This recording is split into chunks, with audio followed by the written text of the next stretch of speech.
Hello, ALBW, wherever you are. I'm Pat Esgate. I'm the host of ALBW Live and the lead organizer for ALBW.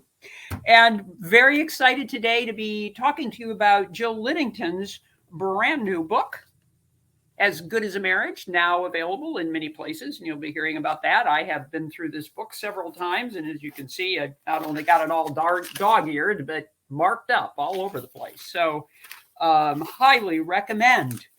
And a plug for ALBW. We did record this interview at ALBW in April at the Calderdale Industrial Museum, which was really lovely.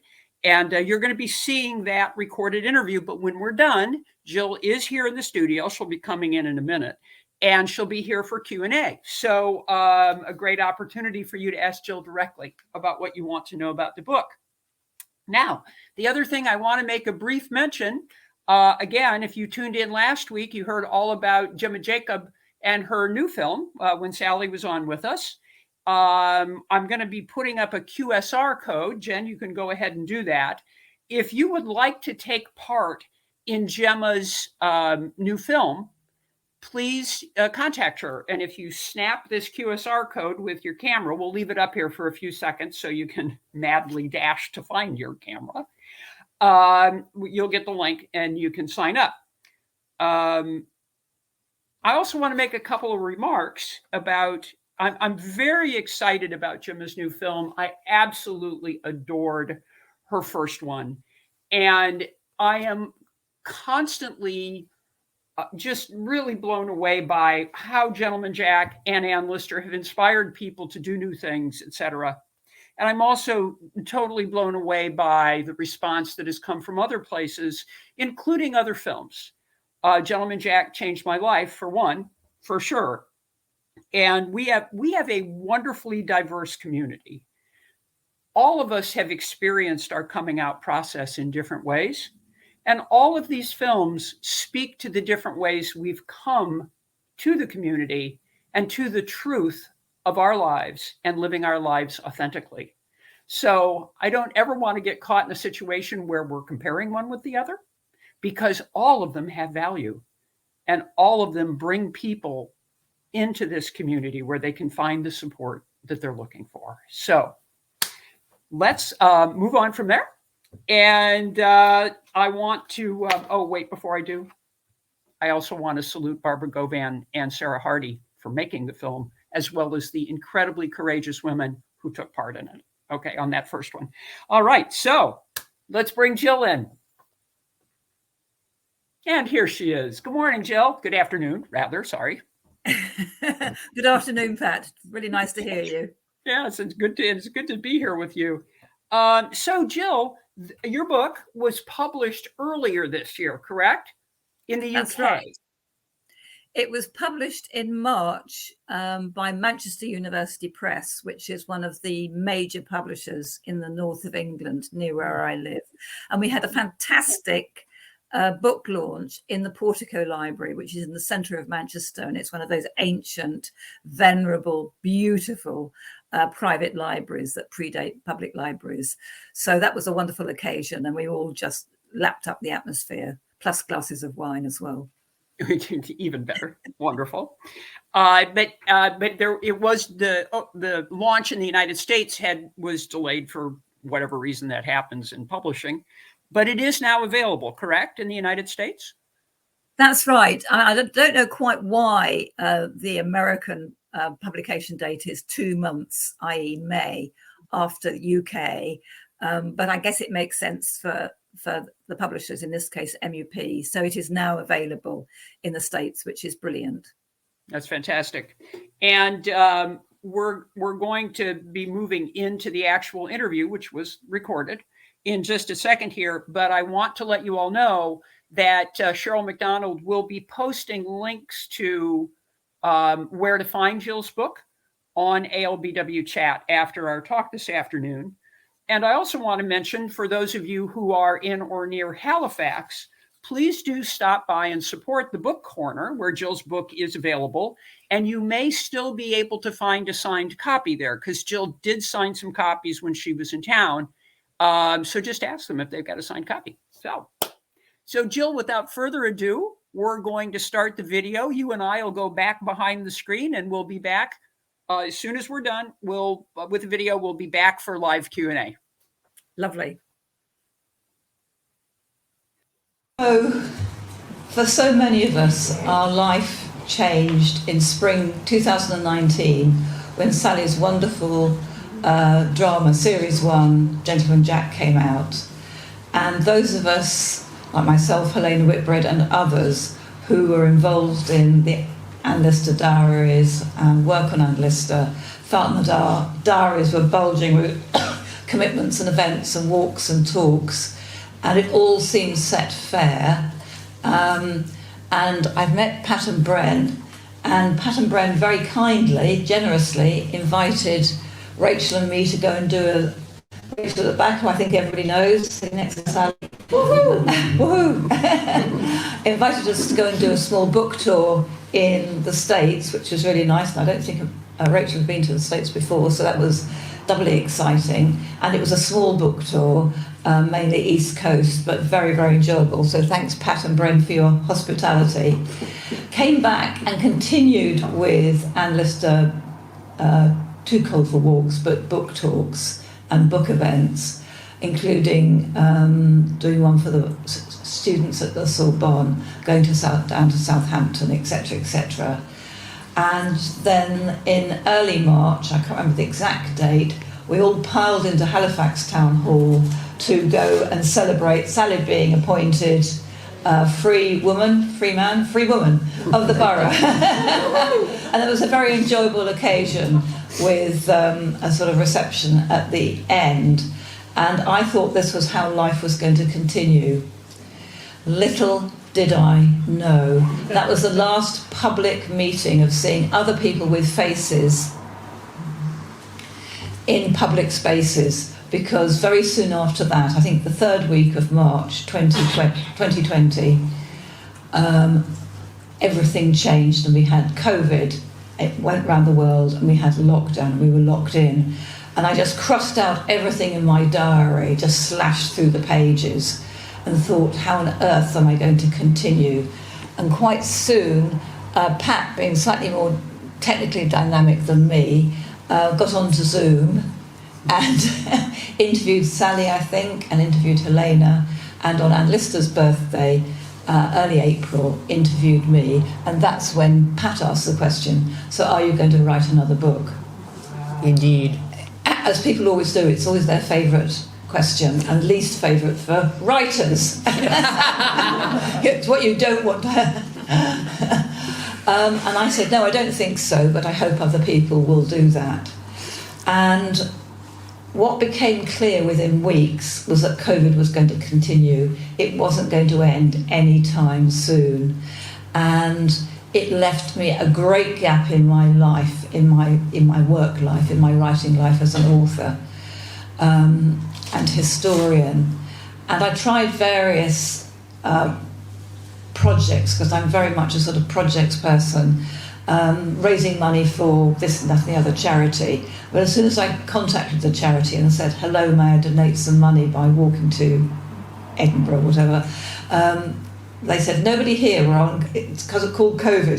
So I realised that I had to do something that was just me at home, and it had to be Anne Lister. It had to be Anne Lister, and it had to be a sequel to Anne Lister, I think. Yes, absolutely. And if there's one good thing that came out of COVID, it was getting you back to that book. Thanks very much. Before I ask the next question, Jill just brought up something, and it's the first time I've really had the opportunity to do this live and in person. And that is, there would be no ALBW, and there would be no ALBW Live if it hadn't been for Sally Wainwright reaching out to me when we had to cancel the first event and saying, it's a real shame that this has happened. Can I help out by doing an interview? And who does she bring along but Saran Jones? Which, by the way, my tech team was absolutely stunned by, because I didn't tell them. So, in any case, Sally, thank you so much for everything that you've done.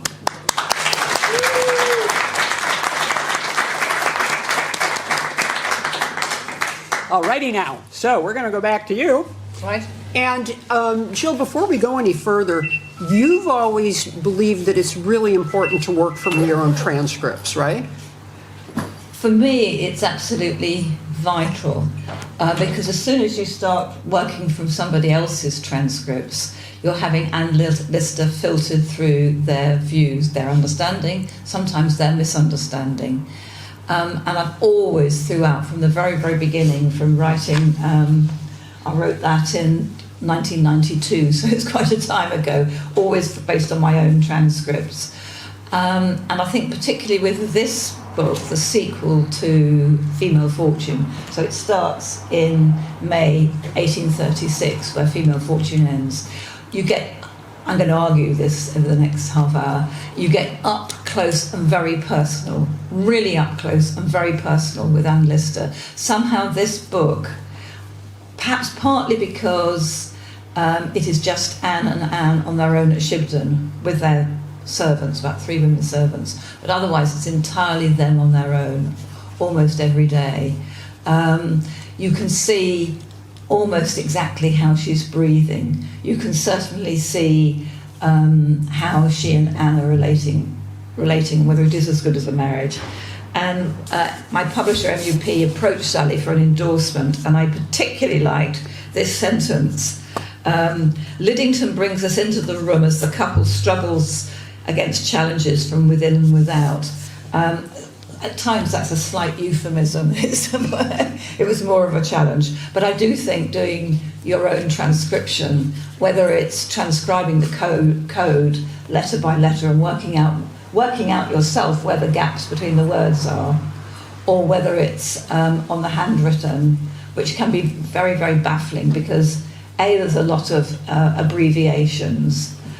Who is this person? SW, and you gradually work out it's Samuel Washington. And also a lot of local names, which if you don't live in Halifax, can be increasingly very, very difficult. And you were working, well, at least when you first started working, you were working with some pretty old media, big floppy disks. Nothing dates quite as fast as computer technology, would you agree? Yes.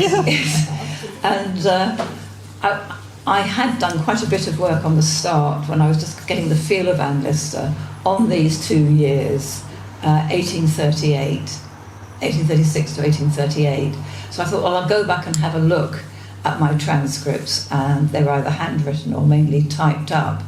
But it's no point having it typed up on paper, because you then have got to retype it all. And Rachel, again, came to my rescue and helped me. What did you do, Rachel? Hello, back there.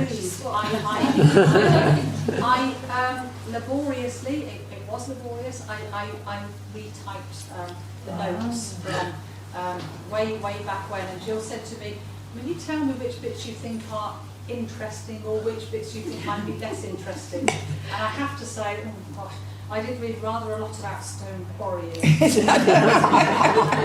Jill said, be honest, so I was. So it was great. I mean, how amazing to be able to sort of write some of Jill's notes. And Well, I'm very, very grateful, Rachel, for you stepping in doing that, because retyping your own transcriptions is a bit of a bit of a killer.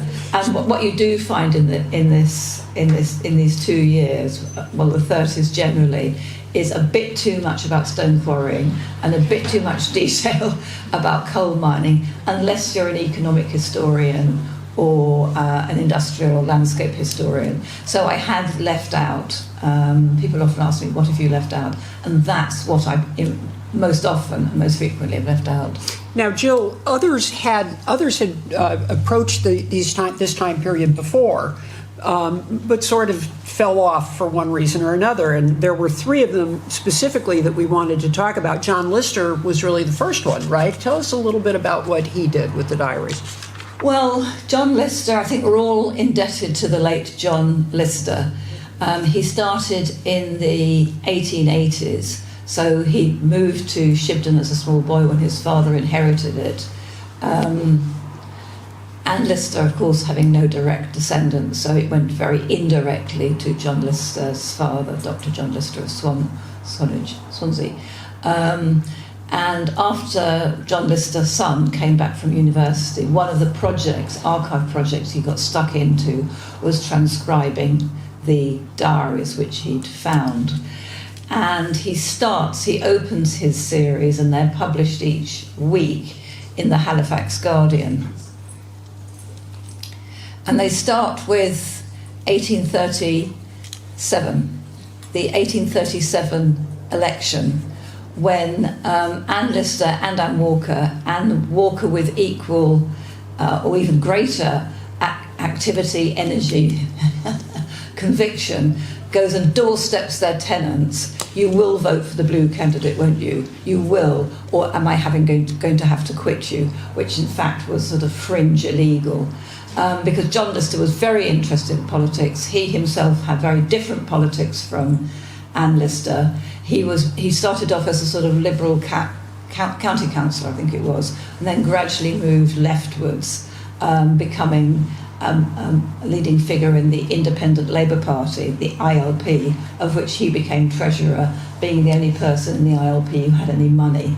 I don't think he hardly had much as an ex-miner. So John Lister, diligent and methodical and well-informed, continued that series based on the handwritten diaries for 5.5 years till probably about 1892 when he stopped, because he realised he was so frustrated he couldn't crack the code. And I'm not going to tell the story again about John Lister and Arthur Burrell, because it's the quotation I've used so often. I've had the books actually fallen apart because I've used it in so many talks. Just be reassured that John Lister, late one night at Shibden, with the help of Arthur Burrell, a schoolmaster from Bradford Grammar School for high school for boys, managed to get a couple of letters, and from that they managed to crack the rest of the code. But John Lister was shocked by it. So we all owe John Lister an awful debt. There are gaps in John Lister's transcriptions, even leaving out the coded sections, because it's exhausting. It's absolutely exhausting, and he had other things to do. He still had a small coal mine to manage, the Listerwick coal mine, and tenants, and he played an active part in life in Halifax. So what you find, if you look at the John Lister transcripts, and there's copies in the library, is that he says quite a bit about the 1835, 1837 election, 1832 election as well. But in between, he gets a bit kind of gappy, months are left out or weeks are left out, and it's frustrating. But I think we'd be very mean-minded if we were to chide John Lister for not giving us the full Monty. And of course, part of that you have to take into account the context of the time. As Jill said, John Lister had not cracked the code at the time that he started writing the columns, but once he did crack the code, his first reaction was to burn the diaries, which of course he did not do, thank God. But in the context of his own time, this was at the same time when Oscar Wilde had been thrown into jail for being homosexual. So there was a real fear there of exposing any more information, and about the Lister family for that matter. And then we move on to Muriel Green. Yes, Muriel Green was slightly different. John Lister died in 1933, and by that time Shibden Estate was fairly impoverished and had been taken over by Halifax Borough, the local government then. And a librarian had been appointed, Edward Green, and Muriel Green was his daughter, and she was training to be a librarian. And whether her father said, "Now Muriel, just nip up to Shibden and see if you can sort out these papers," I don't know. But she was sitting there. The only other person in Shibden at the time was a live-in constable, just to make sure that nothing got stolen. And Muriel spent hours and hours and days sitting there surrounded and listing the Shibden papers. But what really got her interest was the letters, of which there are so many. And I think she transcribed for her librarian's dissertation something getting on about 350, something like that, maybe getting on for 400 letters. Actually, only a small proportion of the letters, and everybody's in her debt. She too has gaps.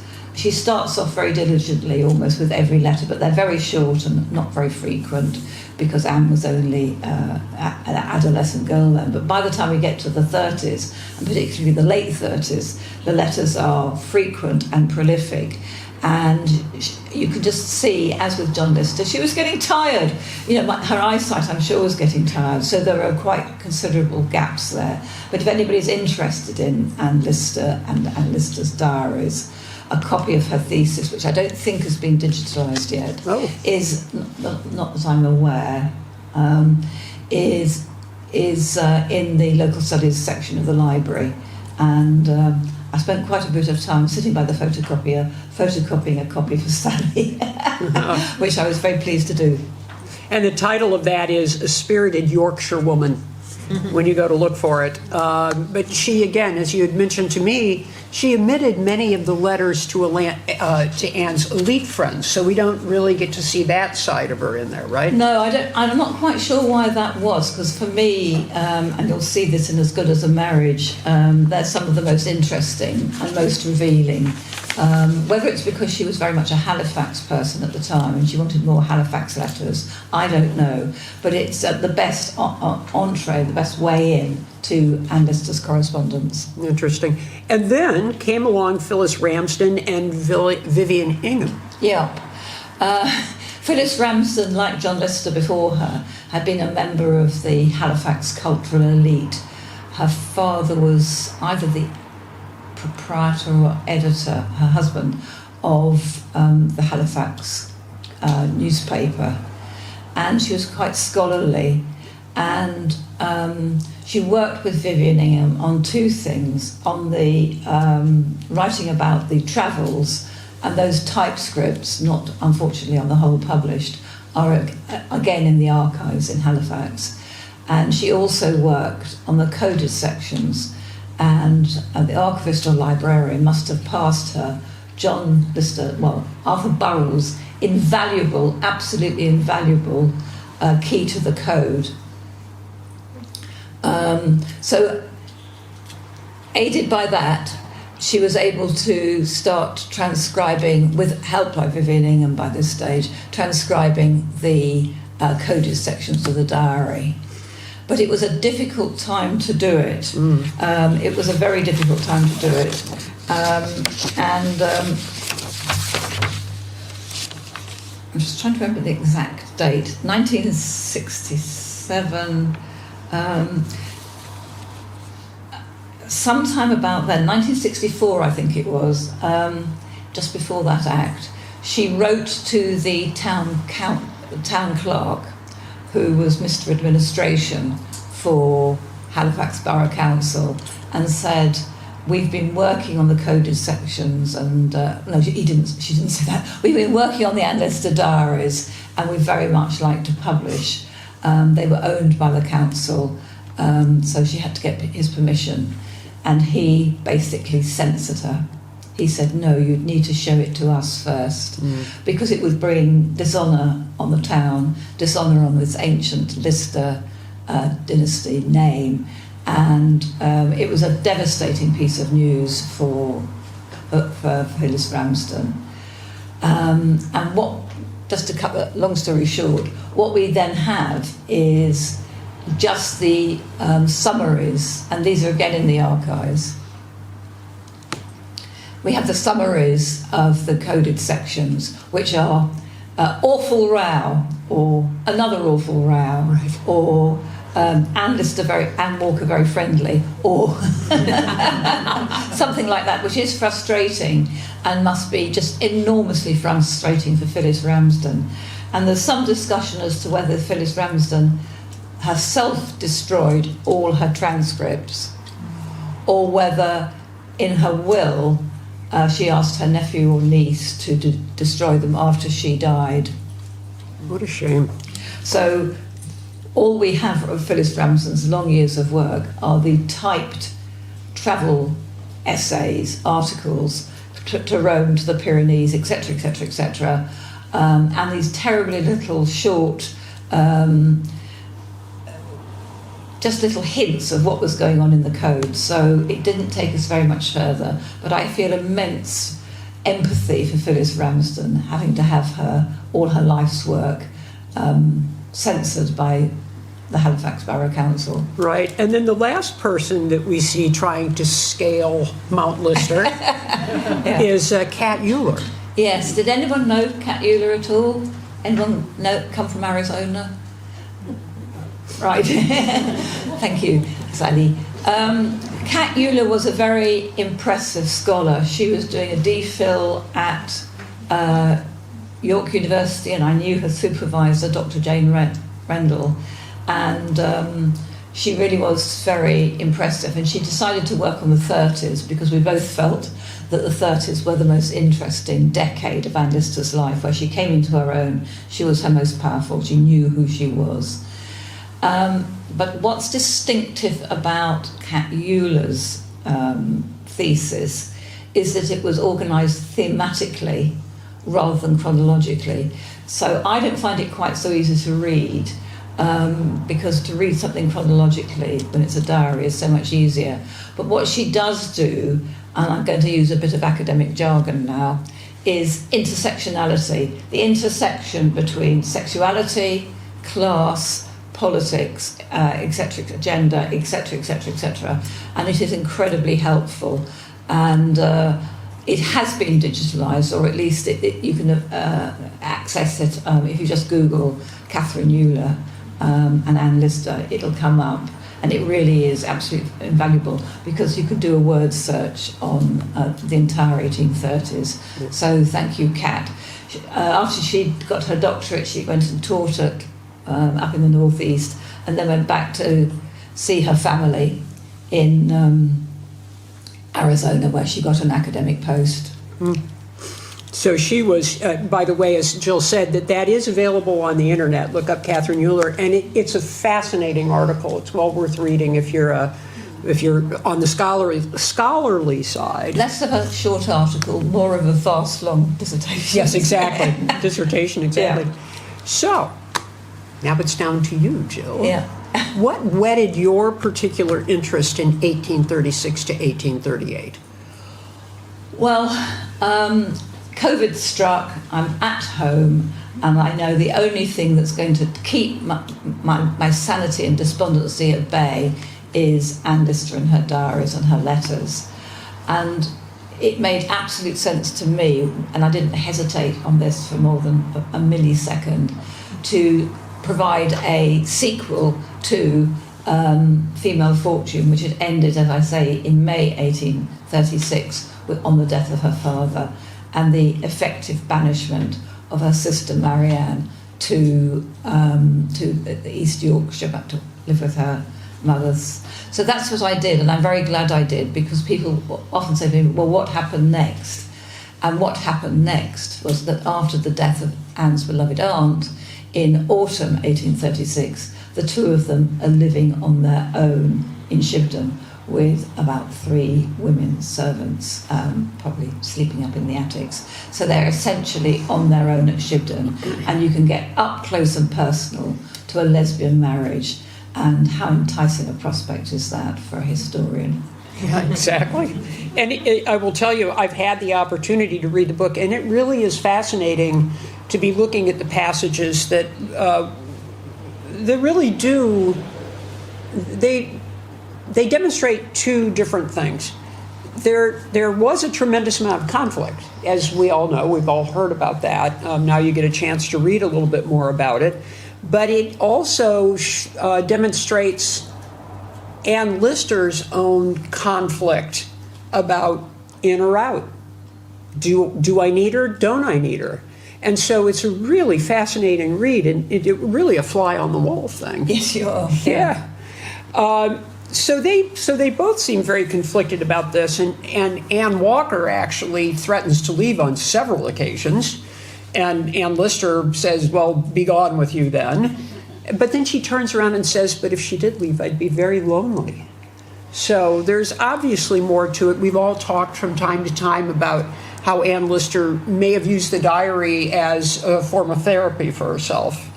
And not unlike lots of opportunities in therapy, I think she left out a few things that she could have talked about a little bit more clearly in the book, or in her diaries, but that was her choice. And yes, I think what you're referring to probably is some of the harsh words, some of the harsh sentences, where when I'm first transcribing them a couple of years ago, I thought she said what? She wrote what in code in her diary, that Anne Walker needs a good whipping, that I must go and buy a rod.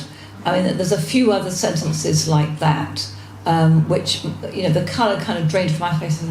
And then what I realised as I began actually putting the book together, we mustn't, I don't feel we should, take her diaries, even the coded diaries, as gospel truth about what happened. Because I think particularly if you're living in a lesbian marriage, where it's not recognised by the law, it's not recognised by the church, and there's no sort of social etiquette guides to tell you how to behave in front of your family or in society. You're out on your own without a script, and I keep on using this phrase, but I think it's just sums it all up. Mm-hmm. And both of them, as Pat suggested, found it incredibly frustrating. But how I think Anne was sometimes using her diary, including mainly the coded diary, as an emotional escape valve, that she would come away from a conversation or a mealtime with Anne Walker and just think, what can I do? What can I do in this situation? What can I do with this woman? I do love her in so many ways, but she's utterly frustrating. Partly was so different. So you get these very harsh statements in code, but what you don't get ever is anybody going to buy a rod, anybody giving anybody else a good whipping, or the other sentence that we found rather sobering is Anne Walker saying, could you give back, little one, its promise? It will promise to. Can you remember any more? It's the. Will you give the little one back its promise? Release it from its promise. And it's such a sad, because she Anne Walker completely disassociating herself from herself and talking about herself as an object. And actually, the thing that I want to touch on is the whole, it's very clear in your book that Anne Walker is feeling like, why am I here? How many of you have lived through a construction project with your spouse, a remodeling or a renovation? and how did that go? Right, okay.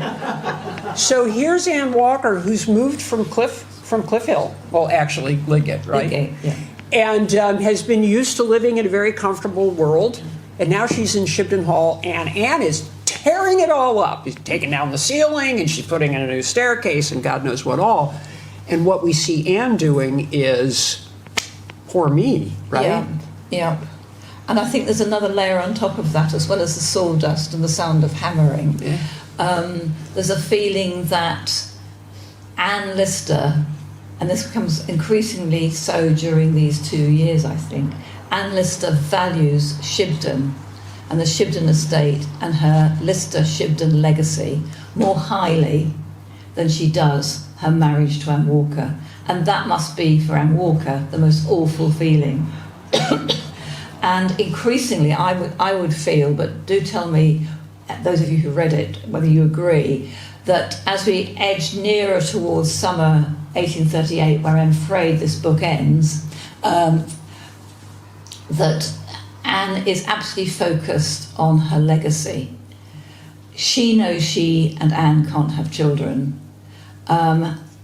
Elite friends like Lady Vere Cameron, in all her letters, are saying, oh, I've just given birth to another, and so child is doing so well, and so-and-so, and my husband is doing this. And I think it's slightly grating, is that the right word? Humiliating, rubbing it in.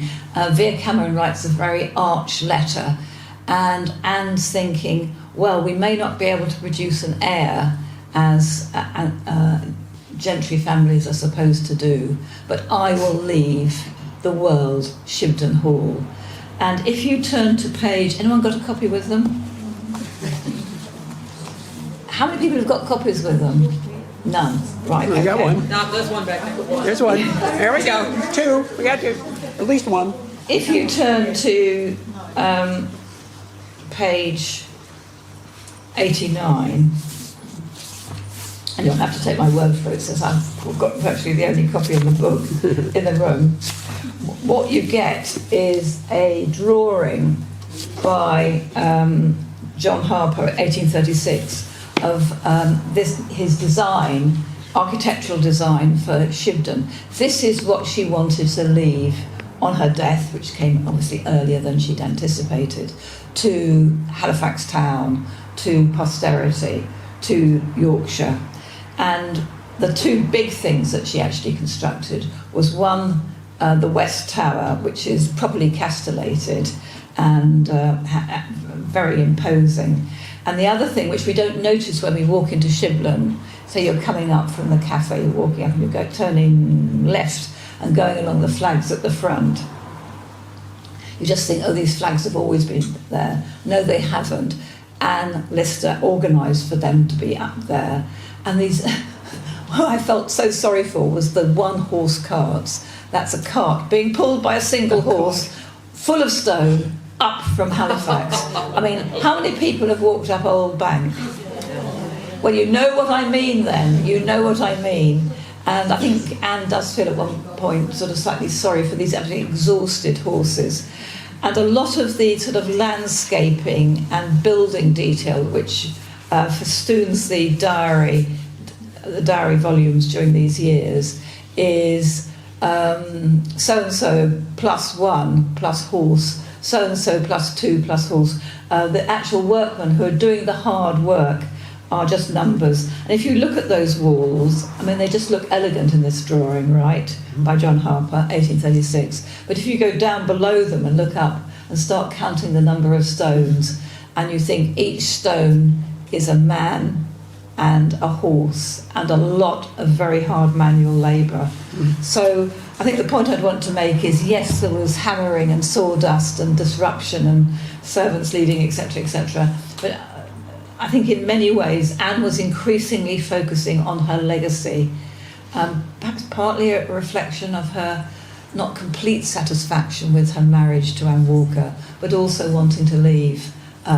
She valued very highly, almost more highly than anything else, the dynastic dynasty of the Listers continuing, as it does when we go to Shibden, which I think we've all done. Yes. Yes, in spades. Yes, many times.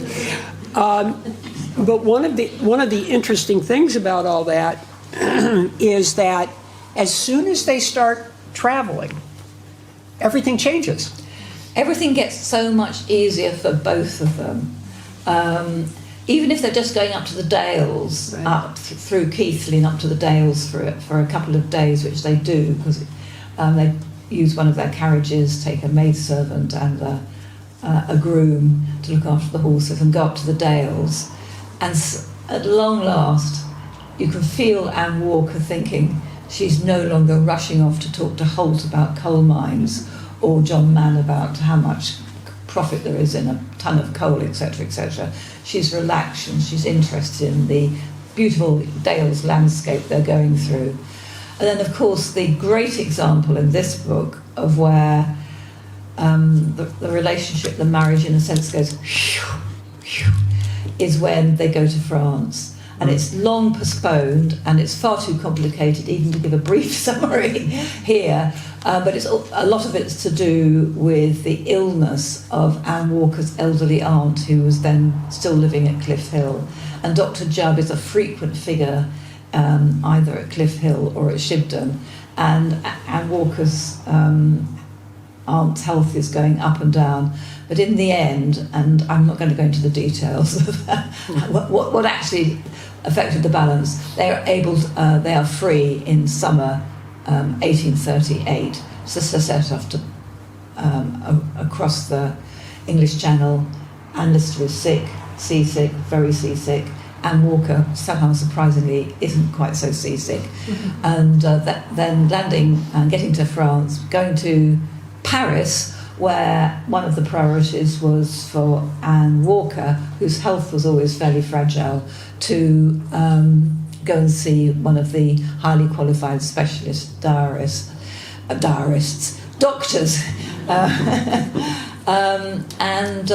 The doctor says, as doctors seem to do then, to anybody who's got the money to pay them, that you must go to a spa town. You really must go to a spa town to enjoy the healing waters. And there had been some talk about them going to, I think it's Carlsbad in Germany.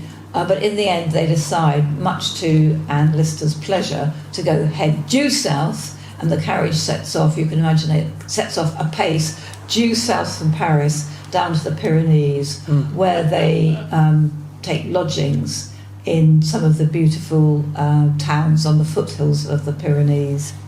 And the relationship, you just feel it's getting easier, that Anne Lister isn't always focused elsewhere. She's focused on her relationship with Anne. Now, one of the last high points that I want to hit about your book is that, and this was a real eye-opener for me, is just how stretched out Anne Lister was in her finances. And the whole trope about Anne Walker paid for everything, not so. So let's talk a little bit about some of the financial things she had going on. Yes, Anne Walker was generous with her money to Anne. There were either gifts, but they were about £50 here or £100 there, or loans, but then she would tear up sometimes the loan document so that Anne didn't have to pay her back. Anne wanted Anne Lister to contribute £1,000 a year to the upkeep of Shibden. And this again was one of the issues as the book develops, that you see Anne Walker saying, but I can't pay for the upkeep of Cliff Hill and my section of the Cronus estate and Shibden, why should I? And that was a source of real tension, I think, that Anne Lister really expected Anne Walker to pay for the upkeep, i.e. The servants, the horses, etc., of Shibden. But the really large sums of money, where we're talking of thousands of pounds, don't, as Pat suggests, come from Anne Walker, but from wealthy people in Halifax. And two particular stand out. One is Mr. Wainhouse, who's a textile manufacturer. And what's he most famous for? His tower, the Wainhouse Tower, right. which you just have to look over there, and all you see is Wainhouse Tower stretching up into the sky. And he lent, on a reasonable percentage, Anne Lister a lot of money. And the other ones were the Mrs. Prestons, who I don't know much about, except they were married into the Rawsons, and the Rawsons were married into the Walker family. So everybody's connected, within the elite, everybody's connected to everybody else. And through Anne Lister's lawyer, Anne Lister is able to borrow, and it's a large sum of money, whether it's 5,000 or... £7,000. Yeah. £7,000 from the Mrs. Preston. Now, and what's interesting about that is, if you want an easy way to think about money now versus money then, that £7,000 is closer to $700,000 right now that she was able to get a loan for. But there were many other, every time you hear somebody saying, well, I gave her £1,000, that's actually, what is that? 100,000. Yeah. So these are huge sums of money that both of the Anns are dealing with, but primarily at this point, Anne Lister dealing with people that she's borrowing from. And in fact, the Mrs. Prestons actually held, the bank was holding the deeds to certain parts of the Shibden estate as collateral against those loans. So she, and in your book, which is so fascinating. Yes, what she's doing is remortgaging some of the tenancies on the Shibden estate, and I can't remember offhand, it's about 4 or 5 tenancies. She's remortgaging them. What would Uncle James say? What would he say? What would her grandfather say? Because to them, Shibden estate must be kept intact and not sort of loaned off. But I think one of the important points to make about these great big loans from both the Wayne House, Mr. Wayne House, and from the Mrs. Prestons, is that everybody wanted to curry favour with Anne Lister. Everybody, well, maybe not Christopher Orson, but, but almost everybody else. So whenever she wants to talk about money, and i.e. borrowing it, on whatever terms are appropriate, with whoever it is in Halifax or elsewhere on the Shibden estate, they say, yes, Miss Lister, how much would you like? You know, it is an honour to lend Anne Lister of Shibden Hall money, and this is one of the advantages of being a member of the lesser gentry. And even when she goes to her bank manager, which is unfortunately, it's behind the old Marks and Spencer's in the centre of Halifax. Anybody come on the walk we did? A very cold walk, so you know where it is. It wasn't a grand bank. She'd left Christopher Rawson's bank, which politically she had kinship with, to go to a less auspicious bank, a less impressive bank. And Mr. McCain, Andrew McCain, the bank manager, anything I can do for you, Miss Lister? He doesn't quite say, would you like to enlarge your overdraft, but you feel it's on the tip of his tongue. Deference, wherever you went, deference. Yeah, and it is very interesting in that one section where you literally see her running from one place to pick up some money here, to take over here, to satisfy that little debt that's outstanding. And this goes on for days, So she had herself stretched out pretty thin. Yeah. And it wasn't all Ann Walker, but that seemed to have a really interesting effect on Ann Walker, that now Ann Lister did have some money of her own, wherever it was coming from, but did have some money of her own and wasn't asking her for things. Yes, it gave Ann Lister a bit more confidence about whether she would leave Ann Walker. Not that she ever did. Yeah.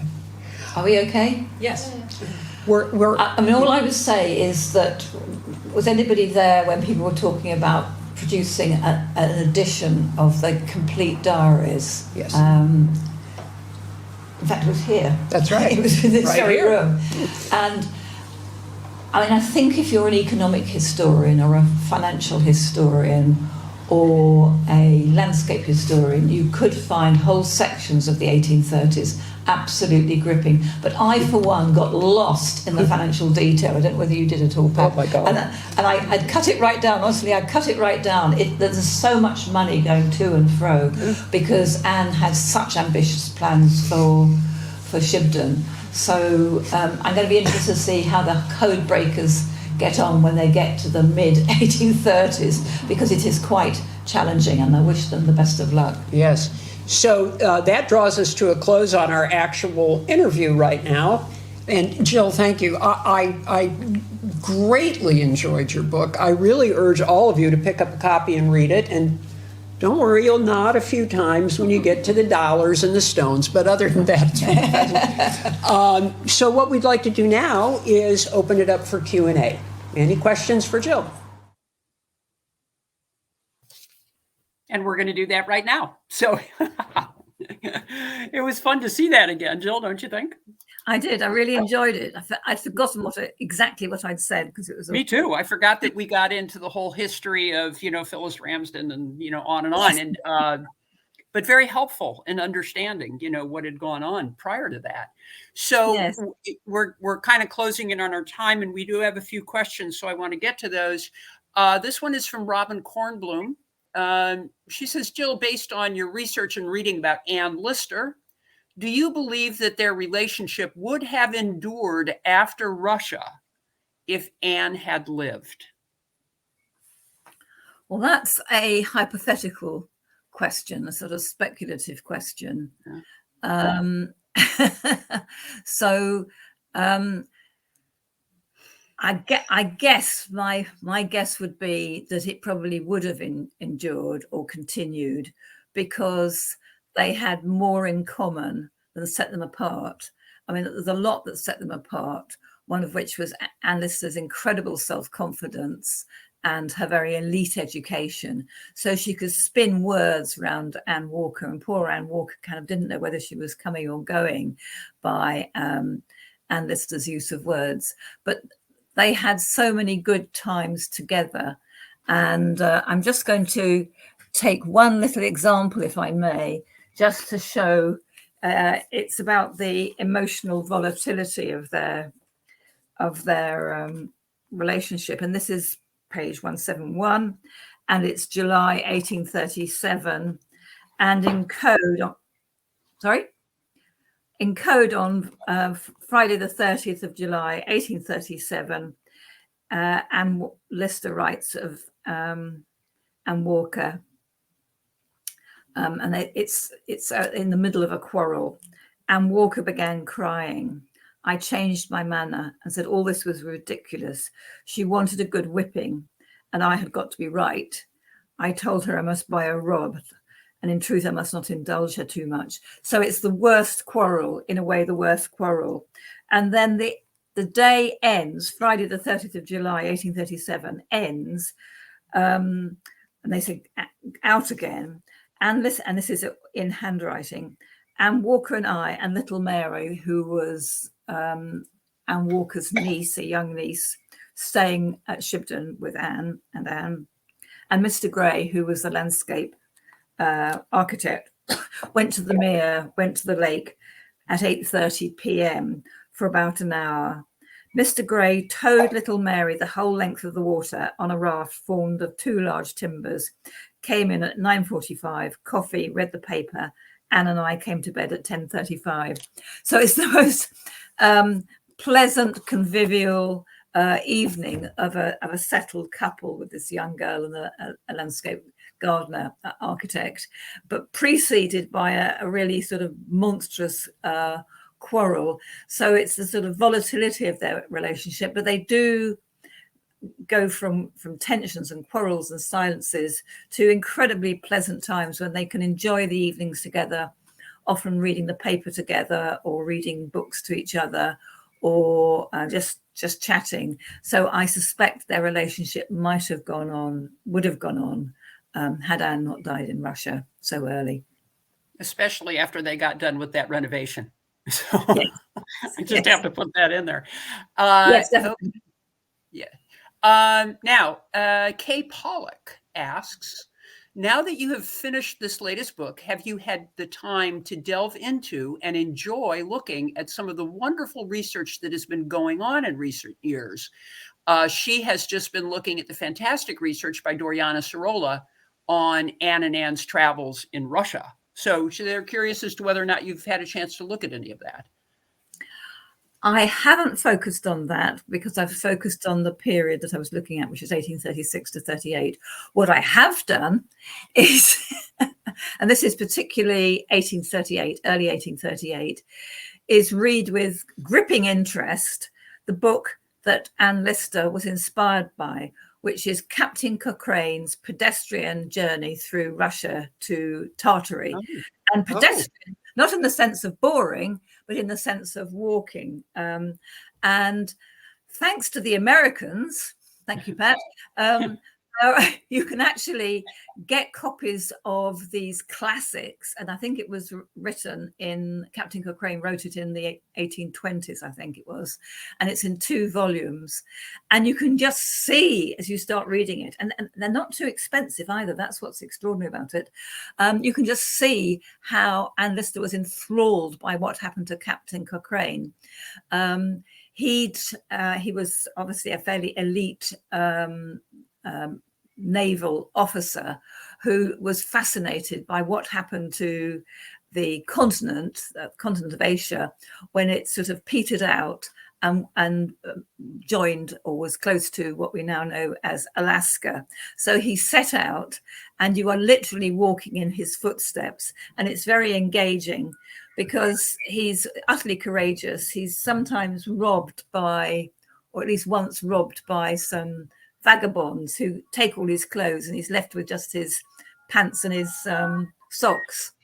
But he's also very well connected. So he goes to the next town and he says, he goes to the consulate and says, so-and-so consul, can you help me? And the man says, oh, come in. And I've got a spare suit of clothes. And would you like to join me for dinner? And what kind of wine would you like? So like Anne Lister, Captain Cochrane had the knack of social networking. And doing that while traveling. So that's what I read about Russia. Well, I'm fascinated by that. I'm going to go back and look at this interview and find those names again so I can look that stuff up. We also have a question from Zane Arzani de Hanvier. She's asking about, I'm not sure this is really up your alley here, Jill. Did Anne Lister sit for any sketches for the portrait done by Joshua Horner before she and Anne Walker embarked on their journey to Russia? And she goes on to ask about some of the other paintings that were done, but they go back to when she was young. Did you ever find anything about them connecting with Joshua Horner prior to them leaving for Russia? I did do a little bit of research on this when I was working with some of the museum staff like Richard McFarlane and others. And this is going back 5 or 10 years. So my memory is slightly hazy. And I did find it, I think we all found it quite frustrating to be able to coordinate the diary references to Horner, etc., and the pictures we actually see. So I'm afraid it was one of the research projects I didn't publish on. So if anybody can write about that, and it will involve reading the diaries quite closely to see when Horner and others were in Shibden, but it'd be very interesting to do. Certainly fascinating. And this final question, this is from Janneke van der Weeden. I'm going to paraphrase this because we literally have 1 minute to go here. She's curious as to how you picked which sections that you used in the book, as to whether or not possibly you missed out on some of the times when Anne Lister was trying very hard to help Anne Walker with her mental health, etc. I realize that could be a very long answer, Jill, but you obviously picked passages for reasons. I don't think I did leave out or omit any passages like that. I mean, Anne Lister did take a real care of Anne Walker, particularly sort of helping her and liaising with doctors, like in particular Dr. Belcombe, who happened to be Mariana Lawton's brother. And I think one of the strengths of their relationship was that they looked after each other. I often say in politics, they were together as a good marriage in politics and in ill health. They shared their politics when it came to elections, and they looked after each other, both when they were in poor health. And poor health was much more common than we are able to. I mean, we can take our good health for most of the time pretty much for granted. But Anne and Anne were both, just having to retire to bed. And Dr. Jubb was one of the most regular visitors to Shibden Hall, initially with Anne's elderly aunt, but subsequently with both Anne and Anne, and they did support each other. And I think that's one of the sort of loving, caring sides of their marriage. I want to get to two more very quickly. From Judy Mashikowski, does Jill think that A.L.'s refusal to introduce Anne Walker to her aristocratic London friends was a strange and a bit curious example of Anne Lister's snobbery? Well, I don't think it was so curious, because if you read As Good as a Marriage or Female Fortune before that, you would know, I hope readers would pick up, that Anne Lister was a snob. She was very much part of the landed gentry. She valued her credentials as a member of the landed gentry, albeit minor landed gentry, very, very highly. And she looked down on anybody who was new money. And the Walkers were definitely new money. And Walker's father and grandfather, etc., were very much commercial men who made their money out of textiles and in industry. And Lister had this elite education at the Manor School in York, which gave her an incredible advantage intellectually, academically, which Anne Walker never had. So it was no surprise to me that when they were staying for, I think it's about a week in London on their way to Paris and then the Pyrenees in summer 1838, that Anne Walker would be sort of prisoner in the dentist's chair because she had to have some work done on her teeth, while Anne Lister took the carriage and went to visit her elite friends. And it was Lady Stuart de Rothesay, Lady Cameron, etc., all aristocratic titled women, albeit minor aristocracy. And that was a theme through their life. And Anne was a snob, and she was very good at networking with people whose social status, social class was above hers. Yeah, she was on a mission. So people are still sending questions in, and we really do have to end, but there's another really good one here. So I'm sorry if I'm really flattening things in people's questions, but some really great ones. Shoot, hold on. This is, oh, here we go. You mentioned that Mariana seemed impressed by Anne's success and vision for Shibden and her relationship with Anne Walker. Do you think Vere Hobart in particular, or other aristocratic friends, were impressed with Anne's entrepreneurial success and even with her relationship with Anne Walker? Did you get a sense of that? I don't think they were so impressed. I mean, Mariana Lawton, as she now was the more middle class friend, and Lister still entertained erotic thoughts about Mariana, etc., and was pleased that Mariana came to stay at Shibden for about a month in the autumn of 1836. Mariana was impressed by the improvements and plans that Anne Lister had for Shibden. But Vere Cameron, to take an example, was I think some of her letters were quite arch or possibly scathing. She talked about Anne Lister's coal mines and her endeavours and her whatnots. And I always think whatnots is a rather sort of patronising way of putting it. And there were more than whatnots. I mean, one of the things we haven't mentioned is that Anne Lister had, from another uncle, inherited Northgate House, one of the grander houses on the outskirts of Halifax. And she was in the process of turning it into a hotel because it was on the carriage routes between Leeds and Manchester, and turning it into a casino. And how amazing is that? Yeah. And by the way, just to clarify something, I did learn that what they refer to as a casino in that time frame did not mean they were gambling. It was actually a sort of gathering space of some kind, right? Like a salon. That's right. The sort of Monte Carlo associations of the word casino were very much late 19th century. It was a social space, as you say, music and maybe some drinking, but very much a social space and a sort of respectable thing for a landowner like Anne Lister to do, not Monte Carlo at all. There you go. Well, Jennifer, in a second, I'm going to ask you to just put Jill backstage because I want to talk to her for a minute when we're done here. But we have reached well over our time limit now. Jill, I want to thank you for coming on today, and I certainly want to thank you for the interview in Halifax. But and as the questions keep coming in, really wonderful presentation. Thank you very much. Thank you very much, Pat. Thank you for being such a lovely interviewer. Yeah. Okay, so I'm going to put you back behind the screen for a minute.